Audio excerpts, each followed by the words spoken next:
इसका नाम अगर रख दिया जाए गांधी करप्शन सेंटर तो गलत नहीं होगा। भ्रष्टाचार के नए नए रिकॉर्ड इन्होंने बनाने शुरू कर दिए।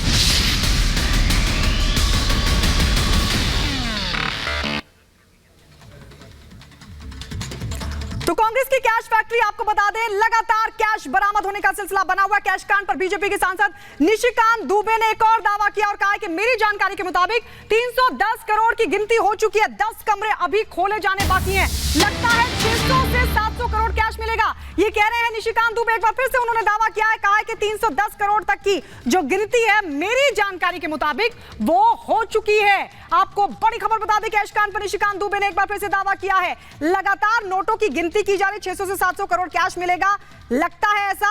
ये दावा निशिकांत दुबे बीजेपी के सांसद कर रहे हैं और ये कहा है कि सिंडिकेट में कांग्रेस के कई और नेता शामिल हो सकते हैं। नकदी की तस्वीर हम आपको दिखा रहे हैं, देखिए कैसे कांग्रेस का कैश लोग बरामद हुआ है। कांग्रेस के सांसद धीरज साहू के यहां से लगातार कैश बरामद हुआ है और इस पर बीजेपी के सांसद निशिकांत दुबे दावा कर रहे हैं कि मेरी जानकारी के मुताबिक 310 करोड़ की गिनती हो चुकी है। इसी पर निशिकांत दुबे से हमारे सहयोगी लोमस ने की है बातचीत, आइए सुनवाते हैं आपको क्या कहा। हमारे साथ बात करने के लिए सांसद निशिकांत दुबे जी हैं। लगातार धीरज साहू के यहाँ रेड चल रही है, आईटी रेड, और पैसे का अंबार निकल के सामने आ रहा है। दूसरी तरफ कांग्रेस उनको बचाने की कोशिश करते जा रही है। ये कांग्रेस भ्रष्टाचार की गंगोत्री है और ये आज से नहीं, 1951 कल ही आपने देखा कि 1951 में कांग्रेस के एक सांसद जो है भ्रष्टाचार के आरोप में निकल चुके हैं। तो उस वहाँ से जो इतिहास चल रहा है वो बदस्तूर जारी है। और ये जो पैसा है ये ईडी को अब जांच करना चाहिए इसमें, क्योंकि ये इतनी बड़ी कैश रिकवरी है कि छत्तीसगढ़ के जो पूर्व सीएम हैं भूपेश बघेल साहब और जो झारखंड बाबूलाल मरांडी जी का बयान मैं लगातार देख रहा हूँ, आज भी अखबारों में छपा है कि उनकी आशंका है कि जो झारखंड का जो पैसा उगाही हो रहा है उन सबों का एक सिंडिकेट है, जिसका एक छोटा सा नाम मात्र जो है ये धीरज साहू कांग्रेस का सांसद है। कांग्रेस के और भी नेताओं के यहाँ और भी उनसे जो जुड़े हुए लोगों के यहाँ यदि ये जाएगा तो आपको आश्चर्य होगा कि 2-3 हज़ार करोड़ की कैश रिकवरी जो है पकड़ा सकती है। अभी तक मेरी जानकारी के हिसाब से 310 करोड़ के आसपास जो है गिनती हो चुकी है।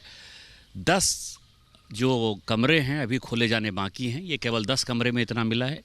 अब मुझे लगता है कि उसी एक जगह पर 600-700 करोड़ रुपया मिलेगा। धीरज साहू के तार क्योंकि उड़ीसा में भी है, कांग्रेस ये कह रही है कि बिजनेसमैन है इसलिए उनके पास इतना कैश रिजर्व में है, तो अब उसको लेके क्या कहेंगे, क्योंकि उड़ीसा में भी तार उनके फैले हुए हैं।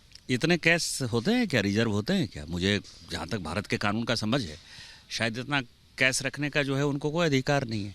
यदि कांग्रेस कहती है तो यही तो मैंने कहा, उसको ना संविधान पर विश्वास है, न पार्लियामेंट पर विश्वास है, न कॉन्स्टिट्यूशन पर विश्वास है, न भारत के कानून पर विश्वास है। कहा जाता है ना, लिखा न पढ़ी, जो कांग्रेस कहे वही सही, तो वही बात है।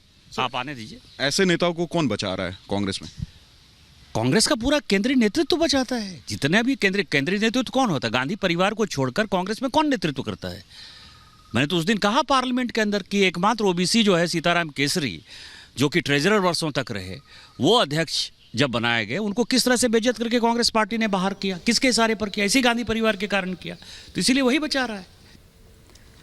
तो निशिकांत दुबे की बात आपने सुनी, दावा कर रहे हैं कि 300 करोड़ से ज्यादा बरामद हो चुके हैं। धीरज साहू का नाम लगातार 2 दिनों से चर्चा में है। कांग्रेस के वो सांसद हैं, उनके कई ठिकानों पर छापा मारा गया है। उनके सरकारी आवास से दिल्ली से हमारे सहयोगी अखिलेश राय की रिपोर्ट देखिए। झारखंड, उड़ीसा, छत्तीसगढ़ से जिस तरह से इनकम टैक्स की छापामारी में आपने देखा होगा कि पिछले 24 घंटे से लगातार नोटों की गिनती की जा रही है और करीब 200 करोड़ रुपए मिले हैं और बड़े पैमाने पर बैंक कर्मचारी उसको बड़ी बड़ी मशीनों से गिनती कर रहे हैं।